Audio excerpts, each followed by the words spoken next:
আসসালামু আলাইকুম। The guard তল চ্যানেলের পক্ষ থেকে আপনাদের সকলকে স্বাগতম। আজকে এমন একটা জিনিস নিয়ে কথা বলবো যা ছাড়া আমাদের রান্নাবান্না প্রায় অচল বলা যায়, যাতে রয়েছে প্রচুর পরিমাণে vitamin C, vitamin B, carotene, খনিজ, আঁশ। হ্যাঁ, আপনি যদি মরিচের কথা ভেবে থাকেন তাহলে একদমই ঠিক ভেবেছেন।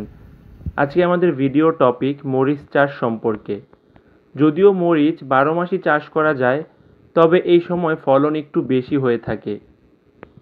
মরিচ চাষের জন্য লাইন থেকে লাইন 24 থেকে 28 ইঞ্চি এবং চারা থেকে চারা 12 থেকে 16 ইঞ্চি দূরে লাগাতে হবে। আর মাটিতে গোবর, টিএসপি, জিপসাম পরিমাণ মতো দিয়ে মাটি বা জমি তৈরি করে নিতে হবে। আর আমরা যারা ছাদ বাগানি আছি তারা একইভাবে কিছু টব রেডি করে নিব। তারপর চারা রোপণের পালা। এই ক্ষেত্রে আপনি বীজ থেকেও চারা তুলতে পারেন অথবা নার্সারি থেকে মরিচের চারা কিনে আনতে পারেন। তবে আমি বলবো যারা জমিতে বৃহৎ আকারে বাণিজ্যিকভাবে মরিচ চাষ করবে তারা বীজ থেকে চারা তৈরি করে নেবেন। আর যারা আমার মতো কয়েকটা গাছ লাগাবেন পারিবারিক চাহিদা মেটানোর জন্য, তারা অবশ্যই নার্সারি থেকে একটু বড় মাপের চারাগুলো কিনে এনে রোপণ করবেন। মরিচ গাছের সর্বোচ্চ ফলন পেতে আপনাদের সাথে আমি মাত্র 5টা টিপস শেয়ার করব। এই 5টা টিপস যদি ফলো করে আপনি মরিচ চাষ করতে পারেন তাহলে মরিচের আশানুরূপ ফলন পাবেন। তো আসুন আর দেরি না করে এই 5টি টিপস জেনে নেওয়া যাক। নাম্বার 1, মরিচ গাছের জন্য প্রচুর পরিমাণে আলো বাতাস ও রোদ পড়ে এমন জায়গা নির্বাচন করতে হবে, কেননা মরিচ গাছ ছায়াতে তেমন একটা হয় না।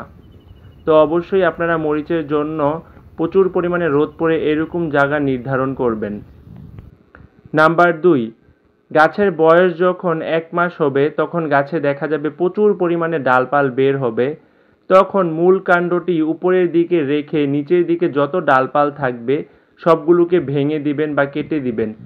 এতে গাছের গোড়া মোটা হবে এবং গাছ বেশি শক্তিশালী হবে, ফলে ফলনও একটু বেশি হবে। নাম্বার 3, গাছে অধিক ফলন পেতে নিয়মিত কিছু তরল সার ব্যবহার করতে হবে। যেমন চাল ধোয়া পানি ফেলে না দিয়ে গাছের গোড়ায় ব্যবহার করতে পারেন প্রতি সপ্তাহে একবার করে, এবং মাঝে মাঝে শুকনো গোবর পানিতে ভিজিয়ে রেখে ওই পানি 1 সপ্তাহ পর গাছের গোড়ায় ব্যবহার করতে পারেন। এছাড়াও আরও বিভিন্ন ধরনের তরল সার রয়েছে যেগুলো আপনারা বাড়িতে খুব সহজে তৈরি করে বিনা পয়সায় গাছের গোড়ায় ব্যবহার করতে পারেন। এইরকমই তরল সার নিয়ে একটি ভিডিও আমাদের চ্যানেলে দেয়া আছে, আপনারা চাইলে দেখে নিতে পারেন। নাম্বার 4, মরিচ গাছে অধিক ফলন পেতে হাত পরাগায়নের জন্য মাঝে মাঝে গাছটাকে একটু নাড়াচাড়া দিয়ে দিবেন, এতে হাত পরাগায়নের কাজ হবে। আর পরাগায়ন যদি ভালো হয় অবশ্যই ফলন একটু বেশি হবে। নাম্বার 5, মরিচ গাছের খুব কমন একটি সমস্যা পাতা কোঁকড়ানো রোগ। এই সমস্যার সমাধানের জন্য আপনারা 1 লিটার পানিতে 1 চামচ হলুদ অথবা ম্যানসার 1 লিটার পানিতে 2 থেকে 3 গ্রাম মিশিয়ে একটি দ্রবণ বা মিশ্রণ তৈরি করে নেবেন। তারপর প্রতি সপ্তাহে 2 দিন করে গাছের উপর স্প্রে করে দিবেন। আর যদি আপনার গাছের পাতা খুব বেশি কুঁকড়ে যায় তাহলে টানা 2-3 দিন বা 4-5 দিন দিতেই থাকবেন।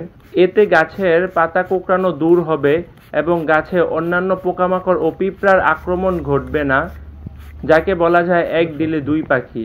তো আপনারা অবশ্যই গাছকে সুস্থ সবল ও গাছের পাতা সুন্দর রাখতে এটা ব্যবহার করবেন। তো আপনার যদি মরিচ গাছ থেকে থাকে তাহলে এই 5টি টিপস ফলো করবেন। আর যদি মরিচ গাছ না থাকে তাহলে আজই বাজার থেকে মরিচ গাছ কিনে এনে লাগিয়ে দিন। আর ফলনের কথা যদি বলি, জাত ভেদে প্রতি শতকে 40 থেকে 50 কেজি মরিচ পাওয়া সম্ভব। তো আপনার পারিবারিক চাহিদা মেটাতে কিছু মরিচ লাগিয়ে রাখুন। আজ এই পর্যন্তই। ভালো থাকুন, সুস্থ থাকুন, বেশি বেশি করে গাছ লাগান, বেশি না পারলে একটি হলো গাছ লাগান। আল্লাহ হাফেজ।